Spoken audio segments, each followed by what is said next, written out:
बिस्मिल्लाहिर्रहमानिर्रहीम। नाजरीन नादाब, असर टाइम्स की स्पेशल सीरीज ऑपरेशन सिंदूर में आपका खैर मकदम है। नाजरीन, जैसा कि आप जानते हैं कि पहलगाम पर दहशतगर्दी हमले ने हमको मजबूर किया कि हम दहशतगर्दी कैंप्स पर अटैक करें, और जिन लोगों ने कश्मीर में आने के बाद हमारी जो औरतें थीं उनका सुहाग छीन लिया, उनका सिंदूर छीन लिया, तो ऐसे जालिम और जाबिर दहशतगर्दों को, जिन्होंने बच्चों से उनके बाप को छीन लिया, ऐसे लोगों को सबक सिखाना बहुत ज़रूरी था। काश इस दहशतगर्दी के खिलाफ खुद पाकिस्तान इक़दाम कर लेता और जिस तरह से लश्कर तैयबा ने खुलेआम इसका जिम्मेदारी कबूल किया था तो उसको सज़ा दे देते, तो आज वो दिन देखने को नहीं मिलते। लेकिन जब हम मजबूर हो गए तो उसके बाद हमने बहुत ही ठंडे दिमाग से सिर्फ और सिर्फ उसी जगह पर अटैक किया जहां पर दहशतगर्द अपने अपने सेंटर्स बनाए हुए थे, और एक मैसेज भी दिया उसके बाद कि हमारा मकसद किसी तरह की जंग नहीं करना है, हम जंग करना नहीं चाहते हैं। क्योंकि दहशतगर्दों ने हमारे यहाँ हमला किया है और ये लगातार हमले कर रहे हैं, इसलिए हम उनको सबक सिखाने के लिए इस तरह के एक्शन को ले रहे हैं और आगे भी हम इस तरह के एक्शन लेंगे। हमारा टारगेट फ़कत और फ़कत दहशतगर्द है, लेकिन उसके बावजूद पाकिस्तान की तरफ से लगातार ड्रोन भेजकर हमारे यहाँ अटैक किए गए। तकरीबन 400 से ज़्यादा ड्रोन भेजे गए और 37 से ज़्यादा जगह के ऊपर उन्होंने अटैक किए, और लाइन ऑफ कंट्रोल के ऊपर लगातार गोलाबारी करके 17 से ज़्यादा हमारे हिंदुस्तानी सिविलियंस को उन्होंने शहीद कर दिया। आज हम अपने इस स्टूडियो में इन तमाम बातों को समझने के लिए इकट्ठा हुए हैं, और हमारे साथ मौजूद हैं आली जनाब मेजर सैयद हुसैन कासिम साहब, जो इस वक्त हमारी खुशनसीबी है कि हमारे साथ मौजूद हैं। आपने 71 की बसंतरा बैटल में पार्टिसिपेट किया था।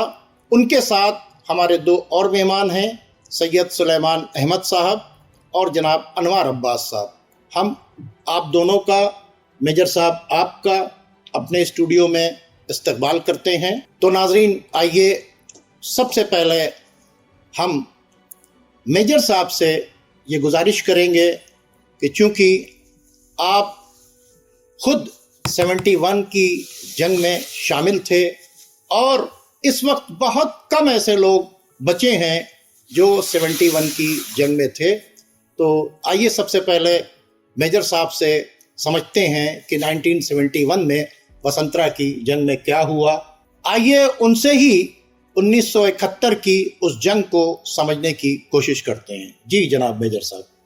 देखिए, 71 की लड़ाई ये मेनली पूरे इंडिया की तरफ से हुई थी। इट वॉज ए वॉर, जी, जिसमें कि बांग्लादेश में हिंदुस्तान ने बांग्लादेश बनवाया। पाकिस्तान का पूरा जो है ईस्टर्न और वेस्टर्न सेक्टर सब था, लेकिन वो स्ट्रेटजी में बांग्लादेश। मेन लड़ाई जब पाकिस्तान ने देखा कि ईस्टर्न सेक्टर जा रहा है तो उन्होंने वेस्टर्न सेक्टर के ऊपर लड़ाई शुरू कर दी। और चूँकि वेस्टर्न सेक्टर मेन पंजाब से लेके वो है, तो हम लोगों को ऑर्डर्स मिले कि आप, उस वक्त मेरी बटालियन जो थी हैदराबाद में पोस्टेड थी। 1 महीना पहले वहाँ से हम लोग आए, और एक वो जम्मू के पहले एक जगह है सांभा, जी, सांभा में से इंटर किए 3 तारीख की रात में, और 4 को हम लोगों ने पहला अटैक किया भैरवनाथ टेम्पल, जो कि काफ़ी डेडली था। हम लोगों की काफ़ी कैजुअल्टीज हुई और पाकिस्तान के कैजुअल्टी, लेकिन वो मोर्चा छोड़ के भाग लिए। तो वहाँ हम लोगों ने अपना पड़ाव किया और वो भैरवनाथ टेम्पल एक गांव थे, ये भैरवनाथ किस जगह है। पर था? ये सांबा से पाकिस्तान के अंदर अच्छा अच्छा करीब 30 किलोमीटर है। अच्छा अच्छा अच्छा। तो वो बहुत ही मशहूर टेम्पल है, हम्म, जिसको इतनी सफाई से पाकिस्तान में रखा गया था, वहाँ गए भी। हम्म, तो वहाँ एक वो भी थी, बावली थी, अच्छा। जिसके अंदर कहा जाता है कि जो हम्म, नहा ले अच्छा, सारे उसके पाप धुल जाए, पाप नहीं, हाँ, मर्ज मर्ज दूर हो जाएगा। अच्छा और अच्छा वाकई में अच्छा अच्छा, पानी ऐसा था। पानी ऐसा था। अच्छा अच्छा।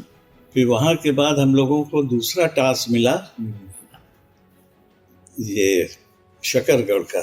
जी जो बैटल ऑफ शकरगढ़ जो है ना, बहुत इम्पोर्टेंट थी, एक बहुत बड़ा उनका टाउन था, जिसके अंदर मिलिट्री की पूरी एक डिवीजन थी। अच्छा, डिवीजन के मतलब 3 ब्रिगेड, जी जी जी।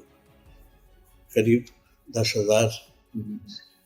तो वहाँ के ऊपर हमारी यूनिट ने अटैक किया, सी कंपनी और बी कंपनी ने। अच्छा वहाँ हम लोगों ने कैप्चर किया, मोर्चा बनाया। वहाँ भी काफ़ी कैजुअलिटी हुई, लेकिन पाकिस्तानियों को वहाँ भागना पड़ा। फिर जैसे ही आप अटैक करते हैं, उसके बाद डिफेंस लेने के लिए आप अपना मोर्चा खोलते हैं, उसके अंदर डिफेंस, क्योंकि काउंटर अटैक बहुत वो जी जी जी जी। इमीडिएटली काउंटर अटैक आता है। इतना बम्बार्टमेंट होता है कि कोई वहाँ अपना पेड़ और कोई चीज़ बचती नहीं है। अच्छा, जितने जैसे ही आप कहीं इंटर करिए, वहाँ माइन फील्ड लगी होती है, नो मैंस लैंड। पहले तो होती है एंटी टैंक माइन, उसके बाद एंटी पर्सनल माइन। जी जी जी तो टैंक ना अंदर आने पाए, इसलिए एंटी टैंक होती है। जी जी। और उससे गए तो आदमी है, वो ना आने वो उड़ जाएगा। तो उसको भी क्रॉस किया किसी तरह। काफ़ी कैजुअलिटी हुई, लोग उड़े, लेकिन अब मजबूरी है, जाना तो पड़ता ही है।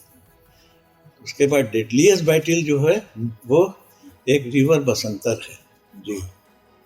उसको क्रॉस करने के बाद बड़ा जगह है, उसमें बहुत बड़ी बैटल हुई। अच्छा।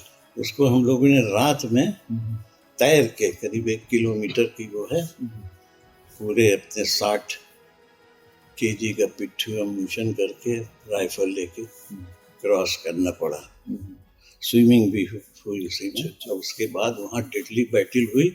समझ लीजिए कि 16 तारीख की रात से सुबह तक चली, जिसमें पाकिस्तान के एक लेफ्टिनेंट कर्नल अकरम, वो मारे गए, उनकी पूरी बटालियन वो हो गई, जो कि करीब 10 किलोमीटर लाहौर से पीछे था। अच्छा अच्छा अच्छा। वहाँ डिफेंस लेने के बाद ये हुआ कि नेक्स्ट अटैक होगा, लेकिन शाम तक सीज फायर डिक्लेयर कर दिया गया। तो वहीं हम लोग रहे। उसके बाद करीब 2 साल तक वहाँ रखवाली करते रहे। फिर वहाँ से हैदराबाद की ट्रांसफ़र हुआ।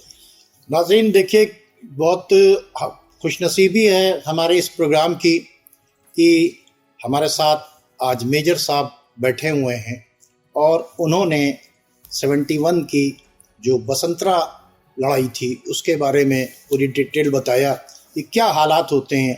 आजकल तो ड्रोन है, मिसाइल है, सब कुछ है, लेकिन उस वक्त ये लड़ाई ग्राउंड के ऊपर लड़नी होती थी और बहुत ही ख़तरनाक लड़ाई होती थी और पूरी तरीके से रिस्क होता था।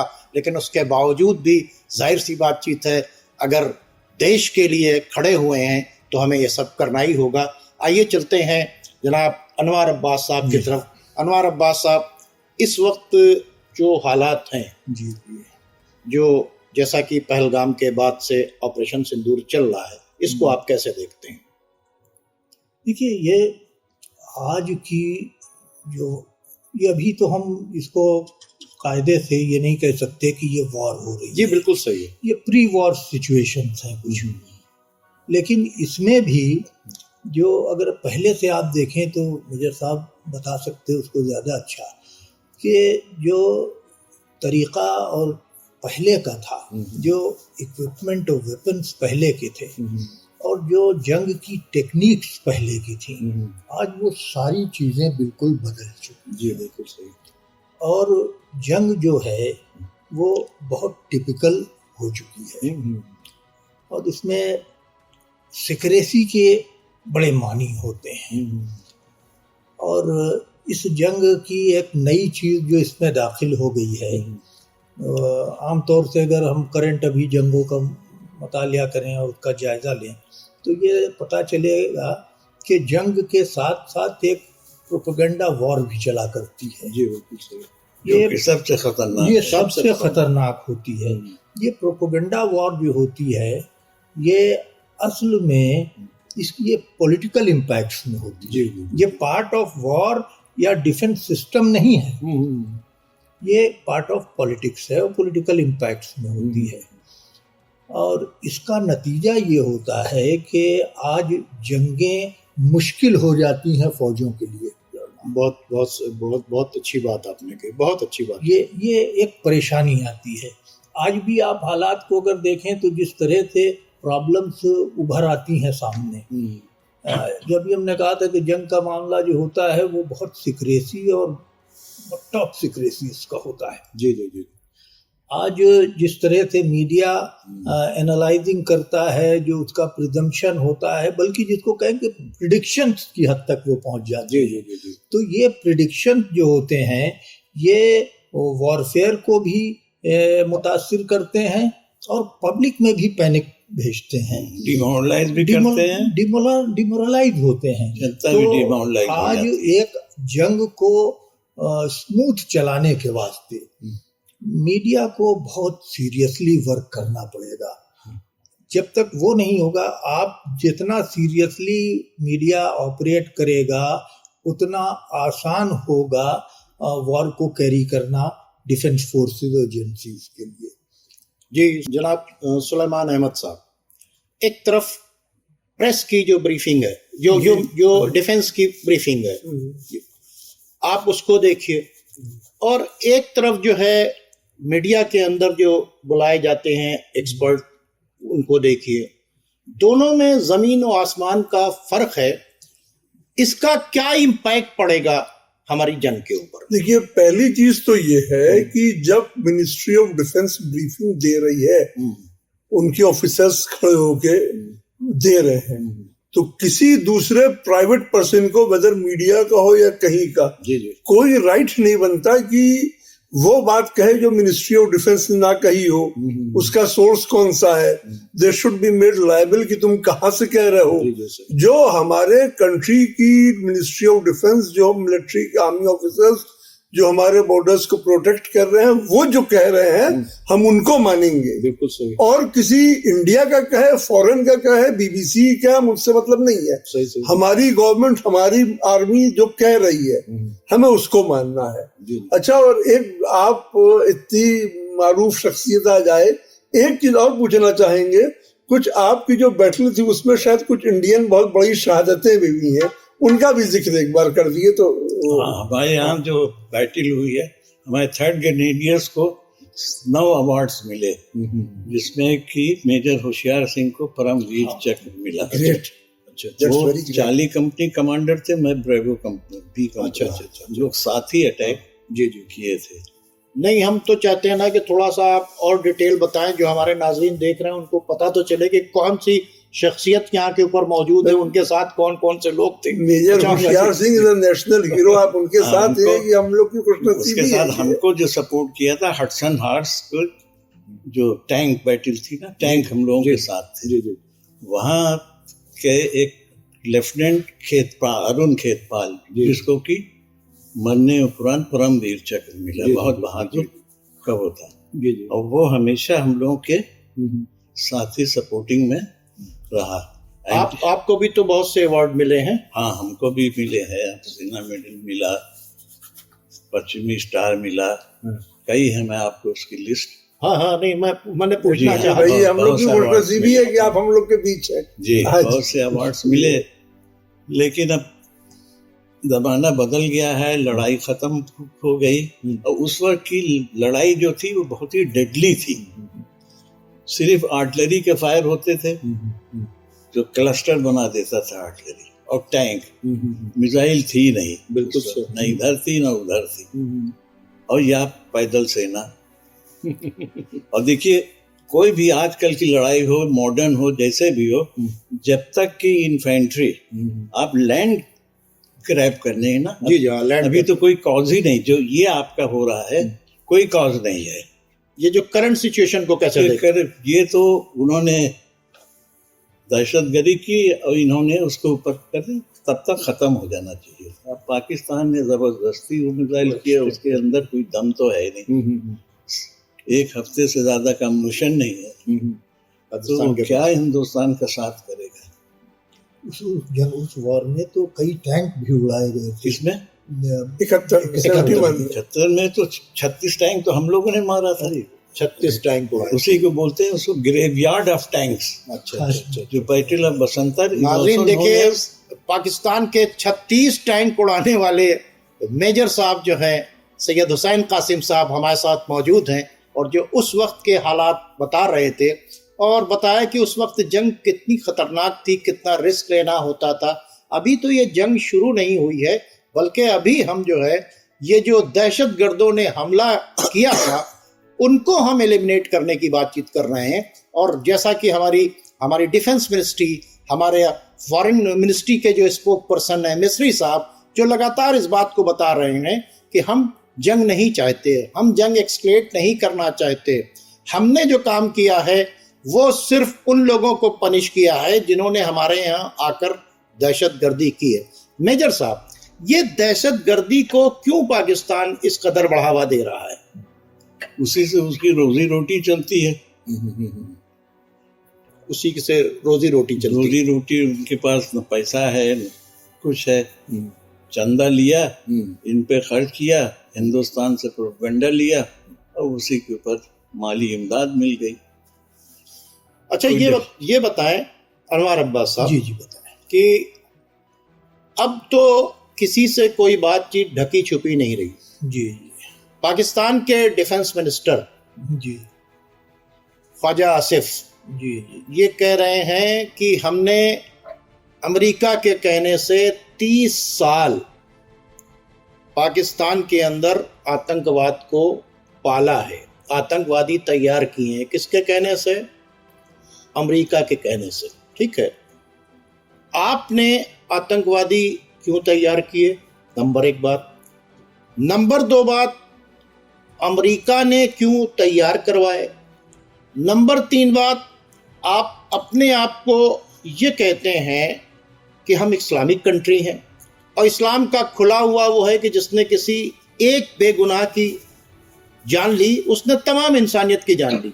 ये पहलगाम के अंदर, और ये तो पहलगाम का तो ये अभी लेटेस्ट है, लगातार जो है दहशतगर्दी फैलाकर इंसानों की जान लेना। क्या कसूर था पहलगाम वालों का?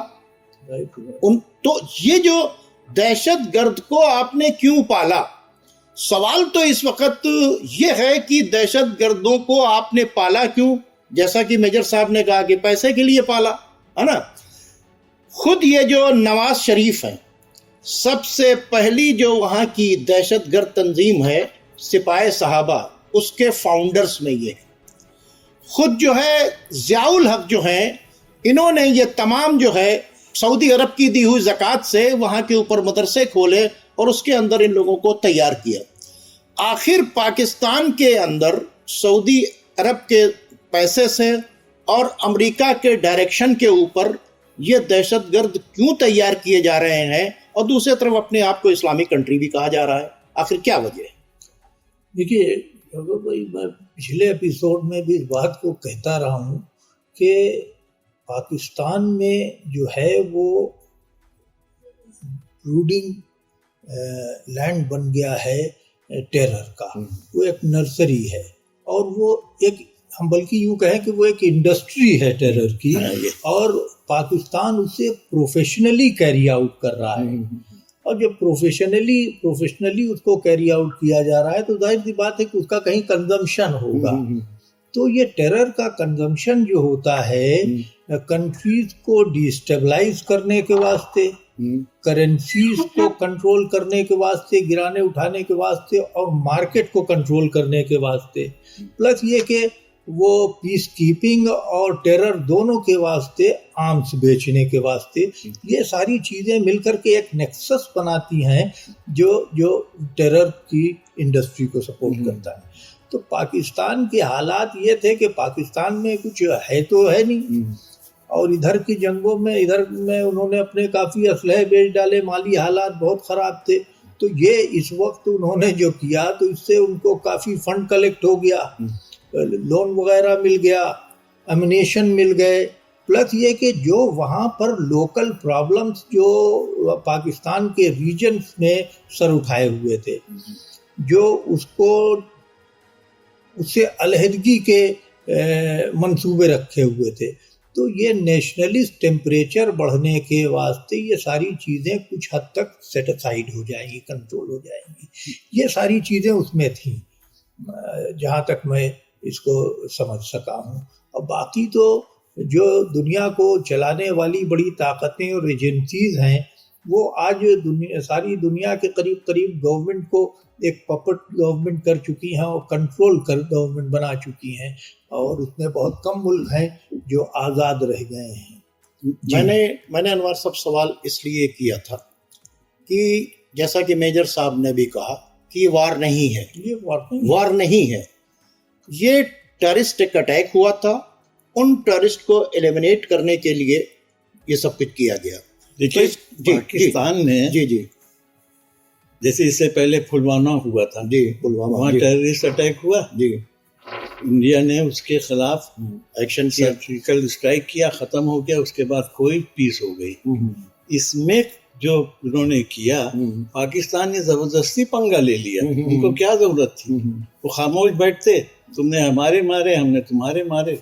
नहीं, ये तो पाकिस्तान के ऊपर हिंदुस्तान ने बहुत बड़ा एहसान किया था कि वो टेररिस्ट जो तुम कह रहे हो कि हम खुद कह रहे हैं ना कि हम टेररिज्म से हम खुद परेशान है पाकिस्तान, तो अगर तुम्हारी परेशानी को 9 जगह अटैक करके इंडियन आर्मी ने खत्म कर दिया, हाँ, और उन टेररिस्ट कैंप को उड़ा दिया, तो तुमको तो थैंक्स करना चाहिए। तुम ये 400 ड्रोन बेचकर जो है जबरदस्ती का उन्होंने पंगा लिया, जिसको बोलते हैं, उसको ये पुकाना पड़ेगा।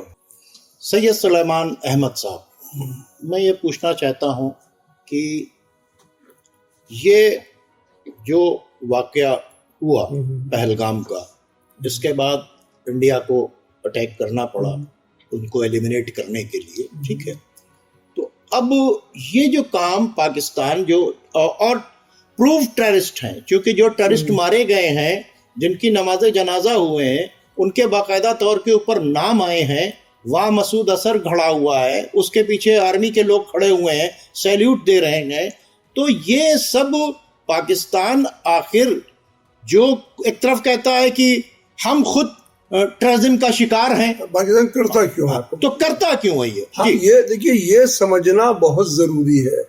ये नहीं समझेंगे तो ऐसा है कि पाकिस्तान जब से बना है, वो आर्मी जो है, देखिए हमारे पास बगल में इतने बड़े आर्मी ऑफिसर बैठे हुए, इतने बहादुर, जब जंग थी तो लड़ रहे थे, जब जंग नहीं थी तो आप आराम से थे।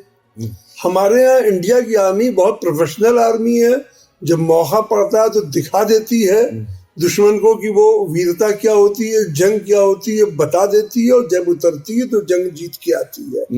पाकिस्तान को बार बार हराया, लेकिन जब जंग नहीं रहती तो वो अपने बैरिक में रहती है, बिल्कुल पीसफुल रहती है, वो किसी को नहीं पता रहता।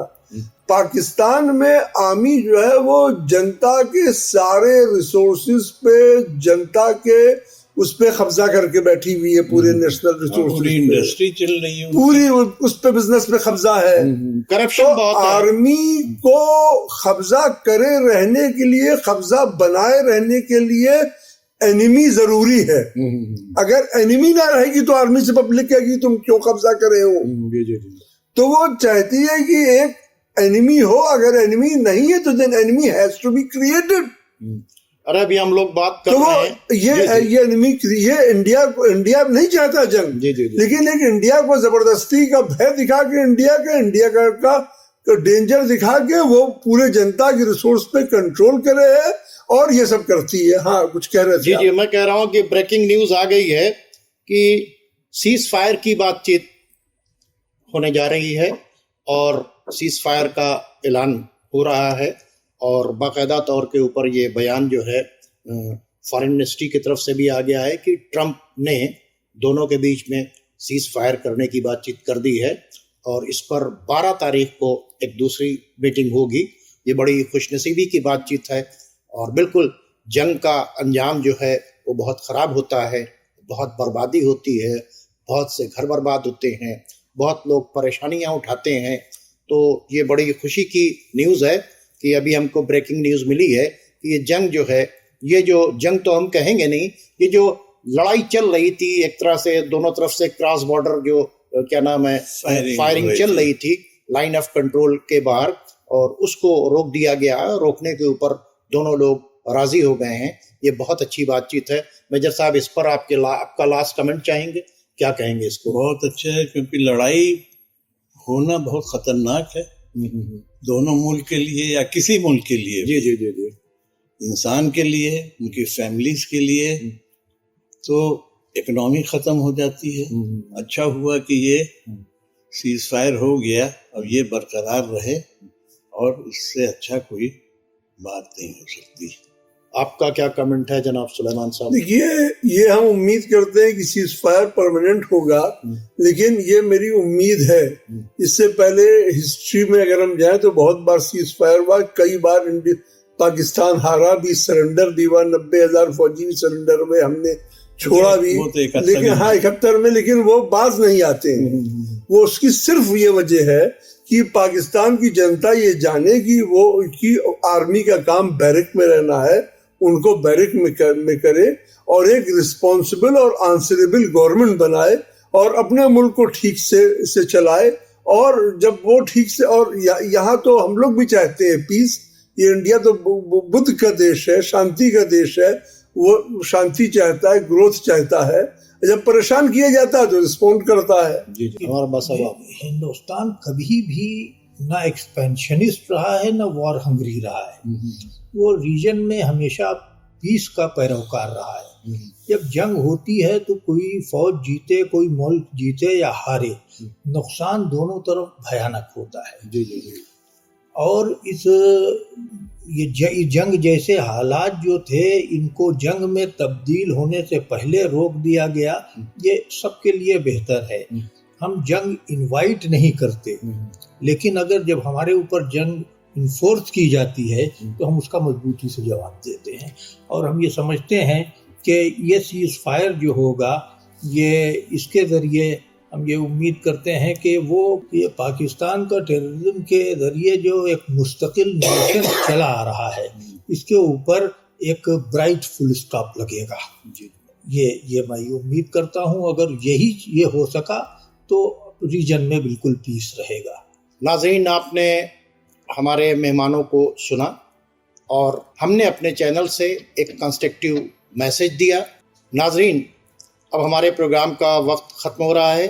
हमारे जो गेस्ट थे उन्होंने एक बहुत ही कंस्ट्रक्टिव मैसेज दिया, पीस का मैसेज दिया, और ये भी मैसेज दिया कि हिंदुस्तान जो है किसी के ऊपर अटैक करना नहीं चाहता है, लेकिन अगर हिंदुस्तान पर अटैक होगा तो उसका वो मुंह तोड़ जवाब देगा।